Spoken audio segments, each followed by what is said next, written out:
One, two, three. All right. Okay, so fantastic.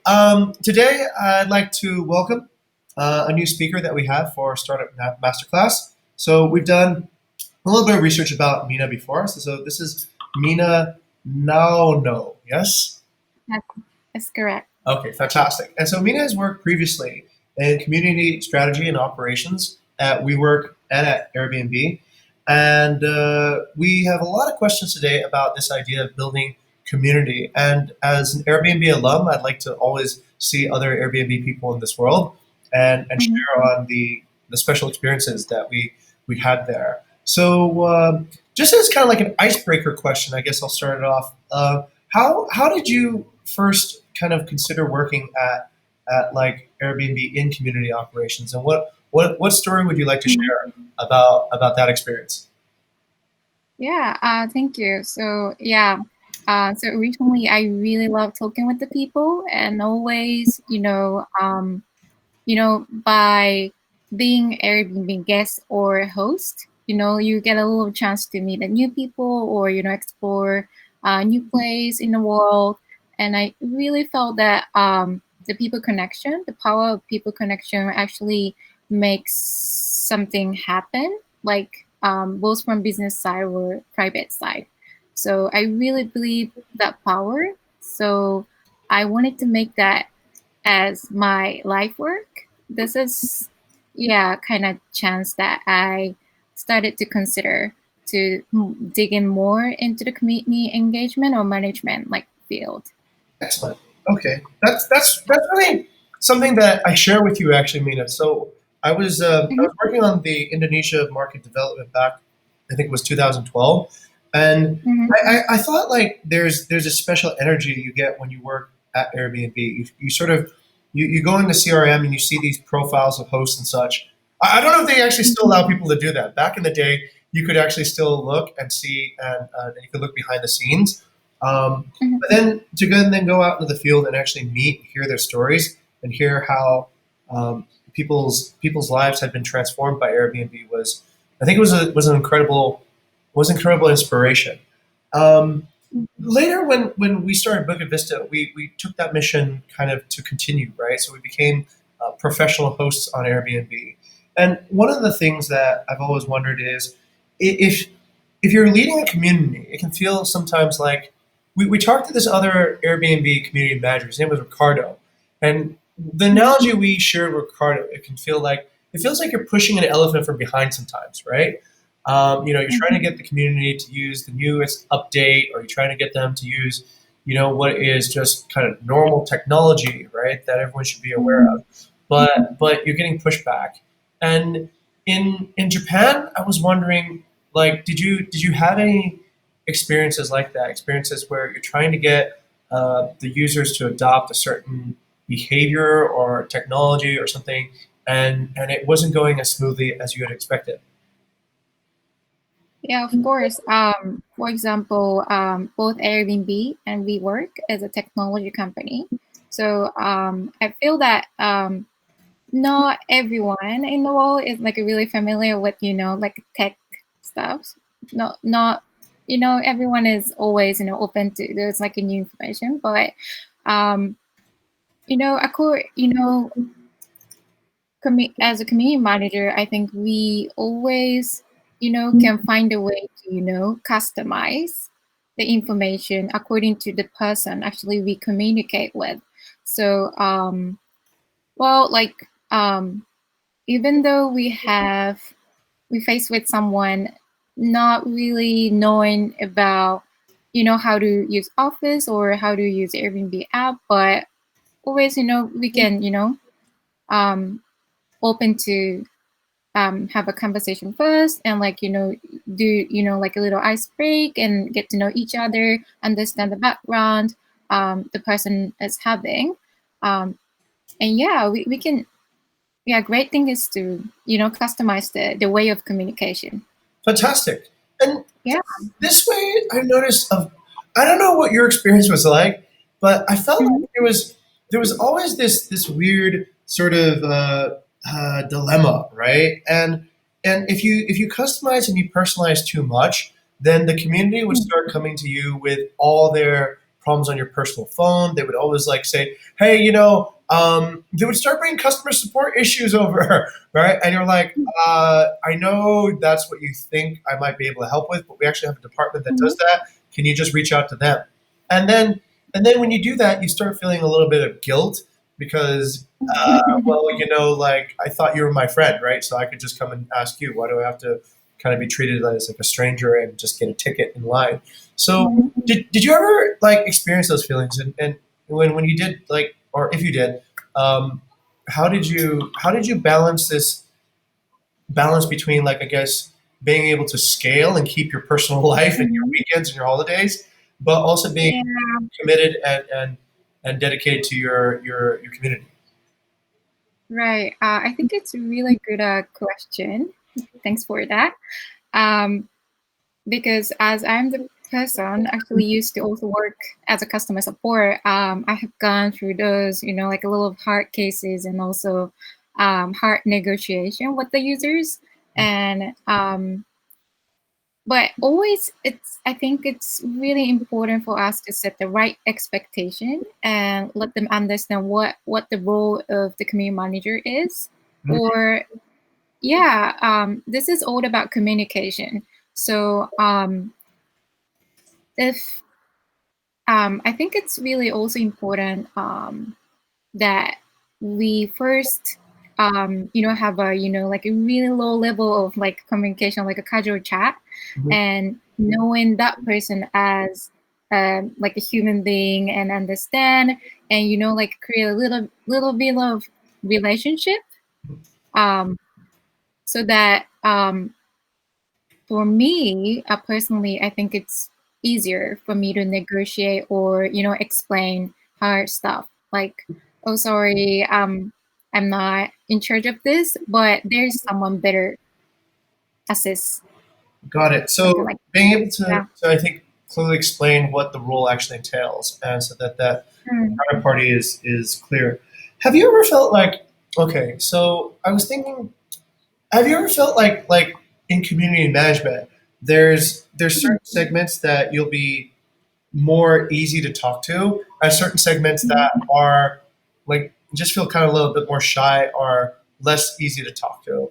In the context of what I see here at Bukit Vista, sometimes our community managers are local. They're from Indonesia, right?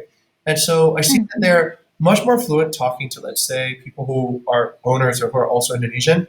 But when they speak to mm, like expats, or they're speaking to like people from foreigners, they kind of get stuck a little bit. And I've tried to like understand where that's coming from. And when I look at it, I see that there's a culture of agency in this particular place, which means generally mm, people feel like if I need to talk to a foreigner, I'll talk to the person who knows the foreigner best in a way, instead of directly talking to them. I don't mm. know if that is the same experience that you have in Japan, but did you ever notice that these would ever happen? And if it did, like how would you manage that feeling, or how would you manage that ability? Well, so you're saying that how I approach to the person who has a different background, or I guess so. And did you ever feel like there was a let's say, um, there's, how would I say, shyness? Yeah, I guess is maybe the best word mm, in approaching people with different backgrounds. Maybe if the owner is a little bit younger in the same generation, it's like all good. But if they are, let's say, older, right, and mm, they're more senior, and they do you feel like the cultural boundary of how that relationship mm, should be mm. supersedes the boundary that you would like to create? Um, yeah, I think this is really personal stuff, but well, knowing someone before actually meet is kind of important. Um, Especially for the business, occasion. So for example, if someone is older than me, um, just do a little bit of research on what kind of industry he's coming from, or where he he's from, or just like research about the general information that we could talk in common. So I think important to find something common so that make it little bit of hook to start kick off the conversation and make it like deeper communication. Got it. Got it. This is I am keeping in mind in day to day.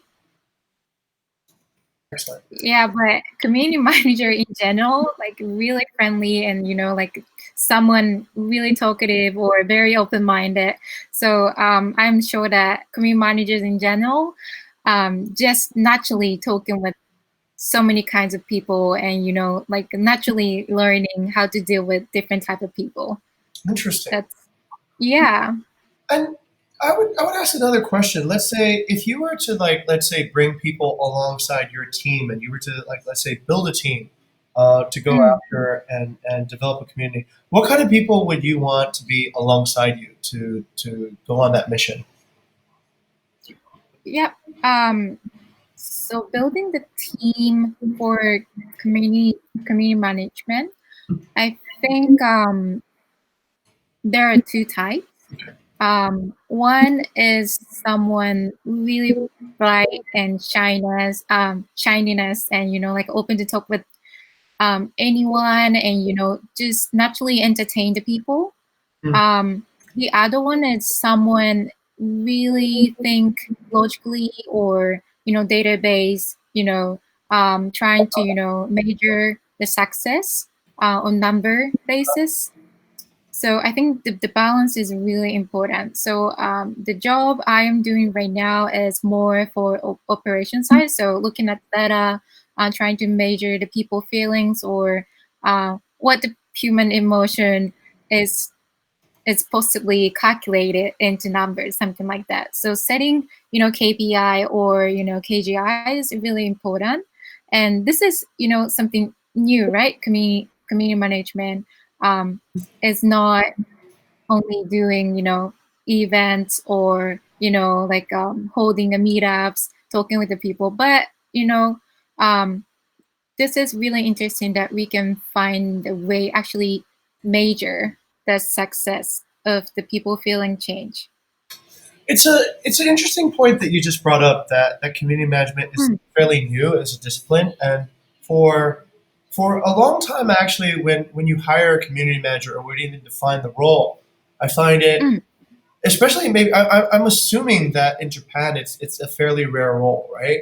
Um, so when you're looking for allies, you're looking for people to add to it, and you're explaining what mm, your job is. Is there a reference point that you go back to? You say, hey, yeah, a community manager is kind of like a mayor, or is there an equivalent job that kind of bridges that understanding gap? Because when we advertise it sometimes, we know what it means, I think, in technology, because we build a community of mm, people who use our platform and our services, and we need mm, somebody to sort of steer that community to go in the right direction. But for a lot of people, I think when they think community manager, they think of like a person who runs like a gym, or I guess that's a type of community too. Um, mhm. and how do you I guess, well, one, I guess the question is, is community management a novel concept in Japan in that context? And how do you Mm, like make it a little bit more familiar so people can understand what you mean when you say I'm a community manager? right. It's really good question. But community management or community manager is quite new in Japan. Mhm. So a lot of people doesn't know what it is. And actually, we have so many community managers in Japan, and it's becoming a kind of trend Okay. to do a community marketing or holding events and sell the products, something like that. So people is kind of now realizing the importance of community, especially under this circumstance with COVID-19. Um, but it's really difficult, and the community manager's background is really, really unique. So I personally have background in customer support or executive assistant, but some people came from, sports industry or legal industry. Like it's so unique. So community managers can be, you know, um, can be anything. Means that need to deal with someone from different industries. So always learning and always brushing up the, a skill of communication. Um, yeah, but definitely, as you said, Jim, since it's a new job or new, new things in Japan, it's difficult to explain to the people. So, example, what's community management? Well, yeah, there are hundreds way of understanding or explain about the role. Yep. But personally, I am part of the organization where um, this is the community for community managers, which is interesting. Yeah, yeah, Okay, yeah, I get it. yeah, community managers community. Okay. So what we do is to, we gather every 3 months and we hold a kind of, workshop saying that, yeah, so there are like, like a baby community managers in Japan in market right now, but I'm doing this for about 3 to 4 years now. Wow. So with other senior community managers, we want to help other community managers outside of the company as well. So it's quite interesting because the products or the working environment and industry are different, but our mission is to, tell the um, beautiful story of the brand Mhm. of each companies, and how we measure the success is quite interesting because um, probably you may heard about NPS, Net Promoter Score. Yeah, this is quite famous and popular among customer support, industry, but it's also different for community management. If we use NPS, we can't fully catch the customer's needs. So we are trying to gather all the information, and there is a no right answer at the moment, but by holding that workshop with other senior community managers, always we notice that this is something really tough because we can't, even though we are sick, we can't give up communicating with the people, but always the tip to become a great community manager is, I think, always enjoy what we do and grateful to talk with the people and gain the knowledge from other people. Is that That's actually what we're doing right did I now. give you a right answer? Sorry. Beautiful answer, and in fact, that's sort of what we're doing right now. And can I Mhm. be invited to your group? Like, how do you organize the community meeting of your community? Or actually, what's the name of your group? Actually, It's called CMX. CMX. Okay. All right. Yeah, CMX, and actually, it's from US, and there is leader organizer Uh-huh. for Japan CMX, and I am one of the mentor. Fascinating. And I have been doing this, yeah, for 3 years Wow. for non-profit. So you're a professional community manager. You're not just doing it as kind of like as like a temporary or an in between job. This is your source. That's I hope so, okay. but always growing. And This job is growing. Yeah. this is actually something I'd like to ask, which is um, you mentioned earlier. I think you said that there's no right answer at the moment, but we keep on exploring, and it's very tough. You can't stop communicating, and Mm, I find it, yeah, I find it kind of interesting because the strategy of community management mm, it seems like it's so clear, right?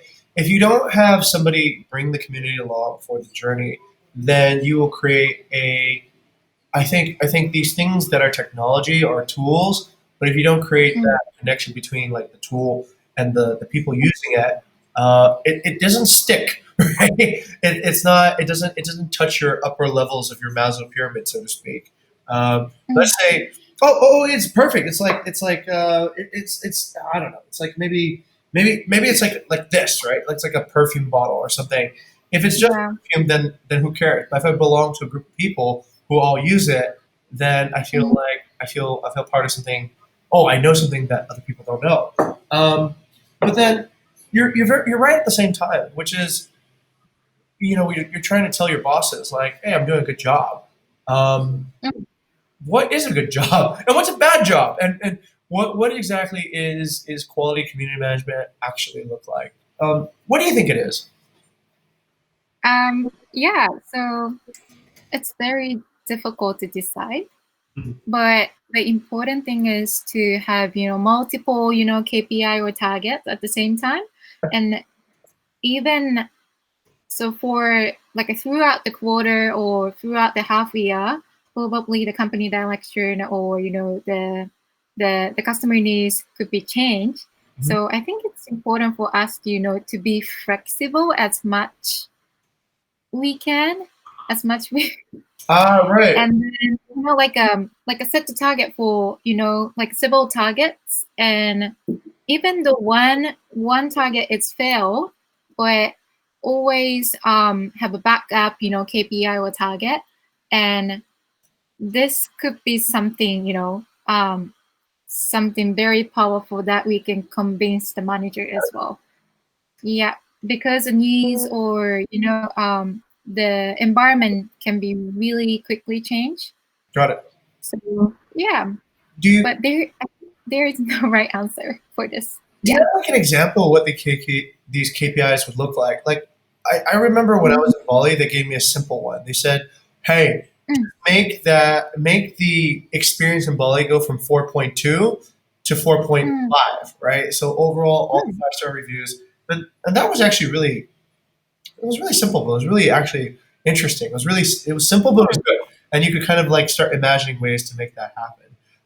What about did you have any examples of KPIs at Airbnb or at WeWork that you were trying to fulfill? Yeah. Right. I can give you an example. Recently, events, online events is becoming more popular among the people in Japan. And definitely this is, since we can't really do offline events anymore, this is definitely our focus for this quarter. And we decided to, categorize the events, online events. And so, for example, this event is a series of events. So definitely we want to consider the repeat repeat percentage Huh? for of the customers. Ah, Not Yeah, this is something like that, You know what I mean? right. That's a really good KPI. That's a really good KPI, and you can track that based on their email, right? Right. Yeah, yeah. So we can track if people is coming back, really interested in that content. But for those other events, like a seminar or workshop type of events, Huh? doesn't necessary to be come back sometimes. So I think it's really depends on the topic that we actually give to our customers. Got it. Got it. Got But it. for a series of events, yeah, definitely repeat percentage. Excellent. That's actually really smart. I totally understand that. Mhm. I remember my boss at Airbnb said, if you have a good event, people. The point of any event is to have more people at the next event. Mhm. And I was Yeah, like, yeah, okay, that is good. What's your fallback KPI if that doesn't work? What's your backup? a backup. Yeah. Well, so in general, I think NPS Oh, as a big one. okay. So how many NPS. people would actually you recommend this to if okay. All right, cool. That is Yeah, this is like wide KPI, like the KPI in general NPS. But yeah. okay, great. This has been really interesting so far. So I noticed, my goodness, you've had actually so many roles at Airbnb. You got to do almost everything. You got trip specialist, customer experience, vacation rentals, and wow, I'm curious. I'm actually very curious. So on your LinkedIn, it says account management for valued Airbnb hosts, acquisitions, and business development. So basically, you look after host management companies. Is that correct? Yeah, Okay. yeah. And oh my God, did you look after In the Hood? Oh, in the food. Don't tell Yes, me. in the food. Yeah, I know well. I was colleagues with Joel. Joel and I were, Boy, right? yeah, Yeah, yeah. I know. I It, know him well, and he's a member at WeWork right now. he is. Yes. Oh wow. See, oh, wow. Okay. Okay. I thought Joel had his own office. So I was surprised. But okay, great. How big is In the Hood? How many people actually work at that company? Well, I have no idea, Okay. but 20 to 30 Wow, people. wow, that's about the same size as us. Yeah, that's really fascinating. No, Joel and I Yeah. worked in the Singapore office back when it was just a tiny shop house in Johor. Wow. And surprisingly, yeah, both of us ended up becoming professional Airbnb hosts. Joel went to Japan, and Yeah, entrepreneur. yeah, Yeah. wow, I'm great. riding the call for you. That's right. That's right. Was your boss Hasu? What? Was Hasu your boss? My boss? Hasu? No, your boss was not Hasu. Oh, Yasu. Yes, Yasu. Yasu, oh Yasu, yes, Yasu. Okay, right. Oh my God, you wouldn't believe Yasu was another fellow country manager, right?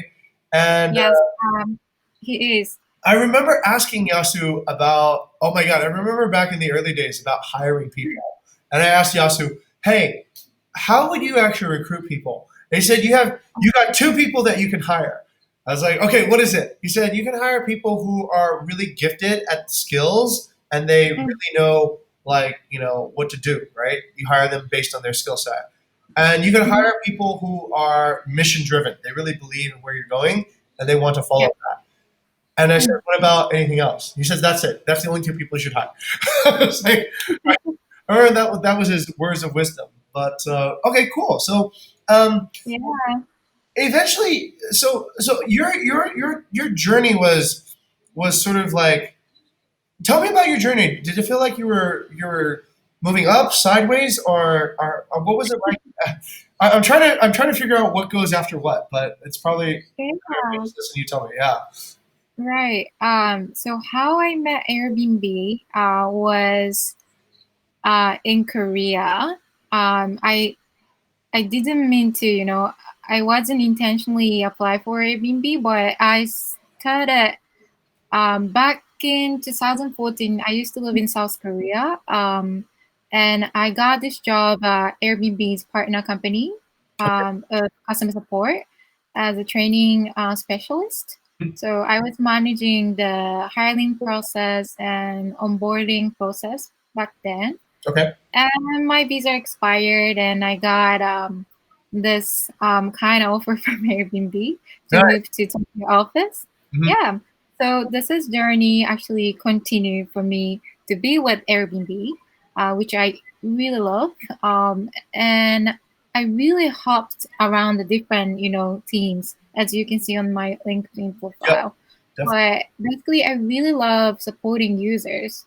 I mean, Airbnb host or guest, and I love becoming, I wanted to become a community manager Got it. for Airbnb, Got it. and it's like a roller coaster. It's I worked for Airbnb about 4.5 years in total, but I feel like I experienced so much. Yes. So I I was part of product launch of Airbnb experiences as a customer support specialist. Yeah. Uh, Says so. but Uh, yeah, that was really fun. And at the same time, at Airbnb, for one role, I think we were responsible for multiple things. So even though for customer support specialist, we need to have a knowledge of product, something like that. Of course. So Okay. yeah, really learn a lot. And as you said, vacation rentals market coordinator. This is basically for account management for business Airbnb host property managers. Got it. So as you said in the food, Yeah. I got to talk with Joel, of course. Excellent. And yeah, Japan is also unique market. So at the time, I was supporting for this project to create this new one-stop service for property management, and also, well, we had a big change for like law change Yeah. for Anyway, Japan. yeah. Yeah, like home sharing laws. So at the time, it was very exciting, and yeah, and also wow, I've been doing so much. You were But a core value interviewer. That means you were the last stage of the interviews, right? yes, probably interviewed for 2 years. Okay. Yeah. Did you have to ask questions like, "Do you feel lucky?" uh, no, but I used to ask this question saying, can you give me an example being a host like that? To see if they understand what it means. Yeah. Yeah, the being a Oh, host means like I want to understand the level of hospitality. right, So right, in right. general, the person is willing to help other people, or you know, yeah. But it's a really interesting role. Would people ever pass interviews that fail core value interview? What? Well, anybody have you seen anybody ever pass an interview that failed the core value aspect? If I remember, No, never, right? Never. Okay. Yeah. never, You know, never. I've been thinking about that because I remember, like, when you do a core value interview, it's at towards the end, right? And then I was thinking, Mm. wow, if it feels like sunken cost fallacy. Wow, we've interviewed this person 6 times, and if they fail the last point, oh, Right, maybe they'll, right, right. yeah, Yeah, but I feel Airbnb, the company itself, is really investing to the candidate as well. that's right. And they're able Yeah. to because they know they have the right candidate. Mm. Oh, you mean they invest in the candidate? Oh, I get it. I get it. Not just in the person who is already hired, like not in the employee, but they. Yeah, but yeah, always focusing on the candidate experience as well. That is true. So That is true. yeah. The only place I applied to that ever got back to me was Airbnb. Mm. Like it was the only place that I applied, I think 6 times, and I was rejected 5 times. And then the last Mhm. time I finally got in, but every time I would say that they were a hospitality company. Yeah, definitely. You could feel like even if you got Right. rejected, they made you feel pretty good about yourself, right? So you wouldn't Eh, go. No, Wait, so you applied for Airbnb for 6 times? I did. I applied. Okay, so That's what you were saying? I applied once as a software engineer, and then I think I Mhm. applied as a community manager somewhere. I forgot in the U.S. Right. And then I applied. I applied a lot of times. I applied, and each time I remember what they wrote back. In Mm. 3 days, they would write back and said, Mhm. "Thank you for throwing your hat into the ring." Right? That's an interesting way to put it, right? It's like I take my hat, I throw it into the ring. But like you don't get. But this turn is not for you, cowboy, or something. Like it was almost like in kind of a joke way. So you'd be like, okay, all right. But yeah, they really thought about how you would feel getting the letter. Mm. Somebody had written it in a polite way. Um, I talk about that because I remember so many core value interview questions. I remember I didn't join early enough to be interviewed by Brian, but I remember the question would be, you'd do like 6, 7, 8 interviews with Airbnb, and then Brian would sit Mm. you down, and then he would ask you a simple question. He would just say, "How lucky are you?" Right, and that's it. And if you said no, I feel just like it's an ordinary day. End of the interview, bye, right? So everything just failed right back on that. And I was like, but I was always wondering is it really that powerful? Could you actually figure it out? And what is your thought? Is like the core value interview is pretty powerful, right? It does actually sort of it. Yeah, you could make a mistake if you didn't have it, right?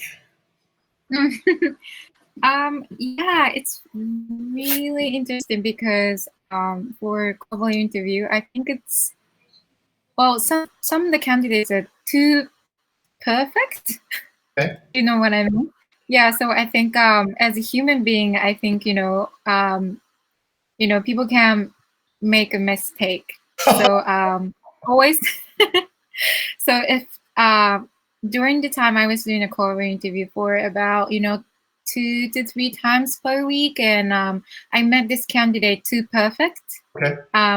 He is Japanese guy, amazing guy, but what you were too perfect. Tell me about your favorite Right. food. I I asked him, and he laughed a lot, and Yeah, I. that would never work at Airbnb. I noticed, like maybe at like a Lehman Brothers or like maybe McKinsey. I think Mm. Airbnb needed that quirkiness. You needed to have to like be a little bit, I don't know, spontaneous or something, right? A little bit quirky, like a little bit ready for work. Okay. I've always wondered why didn't they put the core value interview in the beginning so that you don't have to like interview all these people and then fail at True. I right? don't know. Why do we just okay? What is anyway? Okay, good stuff. Good stuff. And then you joined WeWork. What sort of was the? I remember a lot of people actually did that. Like Natalie did that. Hennick did that. I don't know if these names mean anything to you, but like there was like a big. And Did you know Hennick? I do, but I don't connect with him Okay. personally. But I've heard about his name a Yeah, lot. a huge group. I think went from yeah. Actually, all of them did. Ole, Eugen. They sort of brought like Oh yeah. giant group over to WeWork. And when you went to WeWork, what was Natalie mentioned this interesting thing. She said Airbnb, you're like sort of connecting with people, but like you don't see them that often, right? Maybe you see the host like a few times a year. But at WeWork, you see the members every day, and so that sort of constant engagement was in some ways harder, in some ways easier. But what I mean, this is so fascinating to see community management in two different companies. What is your opinion about that transition from Airbnb to WeWork? Um. Yeah. Mm, I think both Airbnb and WeWork are American company in Japan. From my side, that's my opinion. Both are American company. Airbnb is from San Francisco, and WeWork is from New York. So I feel the difference in the way of uh, West Coast vibes and East Coast vibes. Really? All right. I don't Sure. know how to describe. I don't know how to describe, but um, personally, I felt that the company culture is amazing. Like Airbnb, we work both amazing. Always focusing on like the people value and mission and culture. Um, but I feel East Coast, like we work is more direct and deliver the feedback more often in a good way. And Yeah, yeah, this is like that's very easy. yeah, That is very East Coast. If you have something wrong with you, they will tell you right away. right. So I like that way. And also, well, we work working at WeWork is really unique because actually we have a physical product. Like we are building an office, right? So we have a product, a physical product, which is the office, and also we have an app. So we also consider for the technology side. So for Airbnb, of course, it's an online platform. So it was the first time for me to, actually experience in a physical product, and it's all in house. We have a designer or um, um, product designer, or of course we have a community team or marketing, public affairs, finance, legal. Everyone is in the same company. So um, I am enjoying this diversity of communicating with the people from different industry. So it's real diversity of the job culture. That's right. Yeah. Yeah, I recall that because you're sort of hosting businesses actually instead of hosting Mm. guests. Never thought of it that way actually across industries. Okay. Um, let's see if there's any one word that you would say is essential to understanding to be effective in community management. What would you say is that one word or concept that if you understand that well, you could probably be a good community manager? Hmm. Um, so as I said a while ago, this is new job and difficult to measure, but think flexible is the key to get the success. Flexibility, yeah.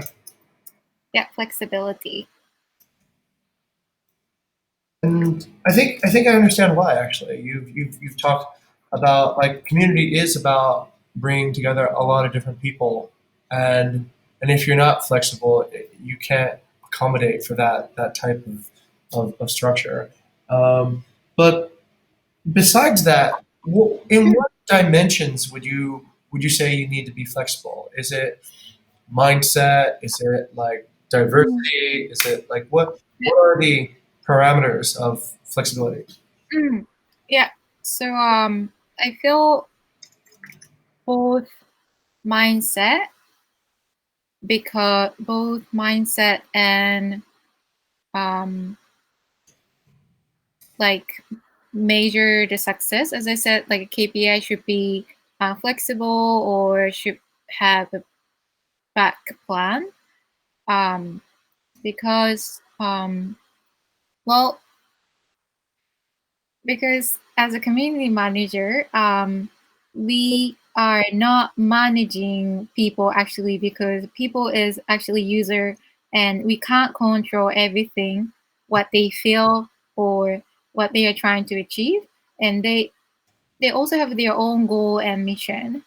For example, at WeWork, they have their own job, but by belonging to WeWork office, we can collaborate or find the possibility of business success together. So yeah, from that point, I think be flexible from mindset and also your goal setting. Got it. And Yeah. this kind of triggers another thought in my mind, which was around this idea of when you build an event, is Mm, there a strategy around like how you build an event or how you gather people together, or is it just like just get them together and magic will happen? I've seen two approaches towards this, and I'm mm, curious about your thoughts. When I was in Singapore, I remember this guy Simon Kemp. He was like this. I don't know what he was, but I just kind of remember him as social media marketing. He just had mm, an event. I forgot how I even knew about it, but I had found out about it, and it was mm, just basically everyone got together on the street and had satay. mm, He paid for it, basically, right? mm, That was it. So he got together a bunch of I think foreigners who were living in Singapore. We all came together with mm, great beer and we had satay, and that was it. And I was like, "Where's the pitch? Where's the where's the the big selling point, right? Where's your presentation?" No, we just mm. get everyone together to have satay. I was like, okay. And then when is it? I don't know. Is there a place and a purpose for each type of where like you deliver a message and have it be that way, or you just simply get people together and just know that that's enough and nothing else needs to happen. Always, but holding events is not something we were spending a big money. So always do experiment on as much as long as you get a good idea of gathering the people or something people who might become interested in. I think just try it, and if it's success, and it's a new trend for the market. Got it. So it's a little bit like creating a song then in that way, right? It's like music. Right. Interesting. But I think, yeah, I can't say exactly, but I think we are now at the stage of, do experiment of doing online events, especially. Got it. Got it. So it's not right because it's so nascent, it's so new that there's no Right answer. No right answer, no trend. And people are trying to, get into the, everyone is trying to do the online events at the moment. And people trying to, customize the virtual backgrounds, or, like try to put the QR code right. to the website. Yeah, but it's all about experiment.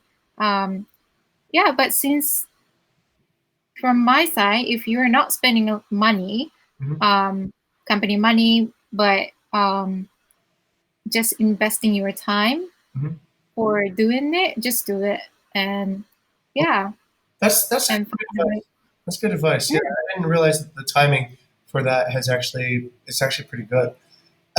One last thought. One last thought. Something just occurred to me because I Yeah. just did an event an hour ago, and I noticed that when you do an online, actually, I've done probably, including these. Well, no, these are different. These are more like one-on-ones, but um, I've done probably like maybe 8 events, right, for different size audiences. Some are huge. Some are like 300 people. Some, and I'm the speaker, right?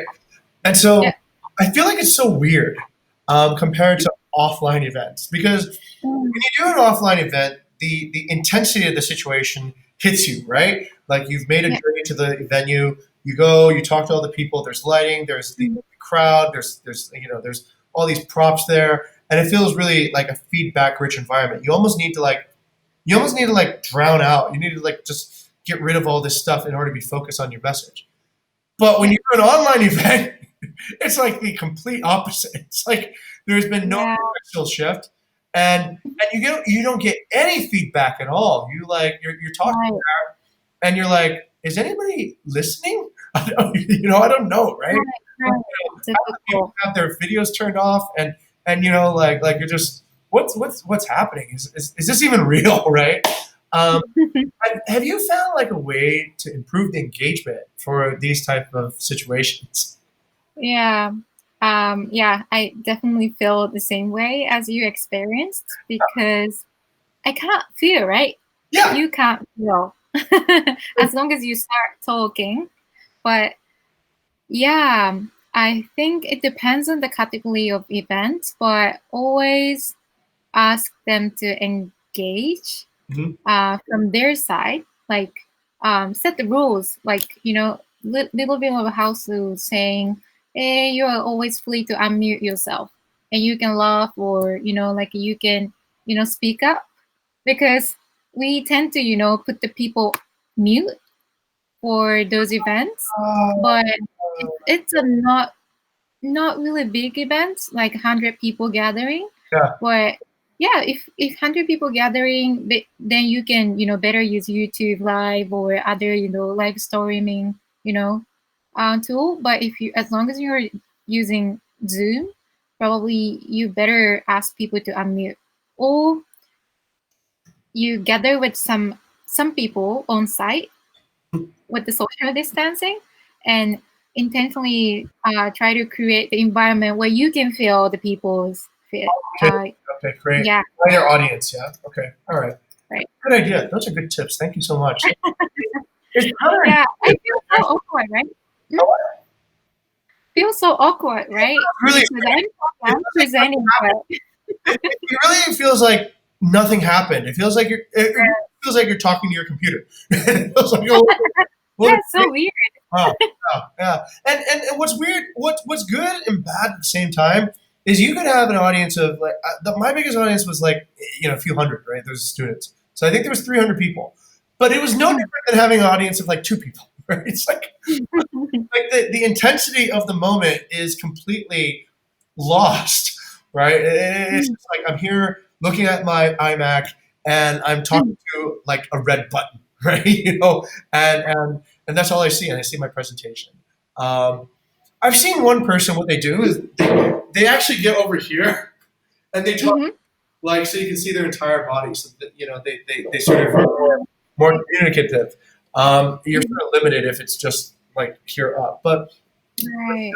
still, overall, then it's weird, right? I think you're right. It's going to take a while for culture to start coming in to like normalize the way that we're going to do Mm-hmm. this. But I guess in the meantime, then we have a lot of chances to experiment. So that can be good. Okay, this has been fantastic. I've learned so much. Is there anything that you'd like to ask us? Is there anything that free trip to Bali, or be our guest next time? Well, Yeah. yeah, I thought you are a hospitality company, like a big hospitality company, but doing this, amazing stuff, doing academy stuff and like creative content and broadcast to the wider people. Yep. And yeah, this is amazing and very creative. So I'm so amazed. Thank you. Thank you. It's all part of the same strategy. So as a Mhm. company, we want to be, we kind of like want to challenge Airbnb in that particular dimension, but we want to be the world's most innovative hospitality company. And what we see that hospitality does is it's locked in a traditional model. If you look at most hospitality companies, they still serve, I think they still have almost like a castle and king model, right? There's like a king, and then there's servants, and then there's servants that report to those servants, and it's pretty much like that. The structure in major hotels are still that way. The structure in most hospitality organizations are organized that way. So we thought, why don't we build a hospitality company the way Yeah. that we learned at Airbnb, right? We use project management, we use agile thinking, we use lean development, we iterate, we come up with ideas, and we apply that to the industry of hospitality. Airbnb, I think, curates things, so they find good things in the world and they bring it together, and it floats very nicely into the platform. But somebody needs to create these things, right? Somebody actually needs to drive and innovate. So that's what we want Bukit Vista to be. And to get to that change, I think you need a lot of education. You need a lot of people. Oh yeah, that's possible, right? Like, oh yeah, I never thought of community management as a hospitality type job, but it can be if you have a large collection of properties. You do need a community manager. So like yeah, if you have enough properties, you do need a data scientist. So that's where we'd like to go. And thank you for recognizing that. It feels good Thank you. to see it. Probably we can collaborate, like holding kind of events. Yes, I'd love to That collaborate. Yes, that'd be great. What is your oh idea? my God. Yes. Okay. Well, as you know, Japanese people love Bali, Okay. but at the moment people can't visit Bali. No, So why don't we do, like a virtual tour that would and be fantastic. I would love yeah, we that. can watch a tour and you can do PR Yes. and also maybe like some people can tipping Okay. through online, like it's like a crowdfunding. Oh wow, People can even better. online. I would love to do that. Oh my god, that'd be great. Yeah. Like a vlogger, right? And like a live. Okay. Like a virtual tour tipping, and once everything is settled down, Uh-huh. then probably you can issue a coupon or something for your properties. Oh my god, that would be so amazing. Let's do that. Yeah. That is it Friday yet? No, it's only Thursday. Wow, that's the best idea. Thursday. Yeah, no, that's a really good idea. First on the list. I'd love to do that. I'm already doing some vlogging. So, like last weekend, we went to visit the best hotel in the world, which is in Ubud now. It was voted to be, whatever. So I just had such a great time. Like I normally actually I work kind of like as a CEO, so I just am in front of my computer all day. But like when I started the company, I was always hosting. I would actually that was the best part of the company anyway. It was probably just going out meeting new people every day. And then yeah, I was like, I don't feel that anymore, right? I don't feel like I'm connecting. Then we started doing startup masterclass, and that felt, hey, that's cool. And then I started vlogging, and that was like, hey, it's cool. You can share it and bottle it and send it out somewhere, and people can enjoy it. So no, I'd be very, very, very happy to do that. Count me in. Yeah, definitely. Yeah, that'd be awesome. Okay, cool. Well, Then thank you so much, Mina. We'll go ahead and do the following things. We'll honor you Mhm. on LinkedIn and further collaboration very soon. Okay, Sure. Rian. Thank Oh you wow, so much. okay, Rian's finished driving now. Oh, yeah. Okay. Wow. Not really. I'm driving Wow. still, but I mean now that listening to your conversation regarding sharing your experience, past experience as well. So I think it's Mm, pretty cool. Okay. thank you. Love to talk with you more too. Definitely. Okay. Well, thank you very much, Mina. And Thank yes, you. we will speak again very soon. I'll just Mhm. I'll reach out when we got the post written, and please just let me know if there's anything I can do to virtually host. I would be very happy to do it. Sure. Okay. All right. Okay. Thank you. Have a great evening. Bye All bye. right. Yeah. Have a good evening.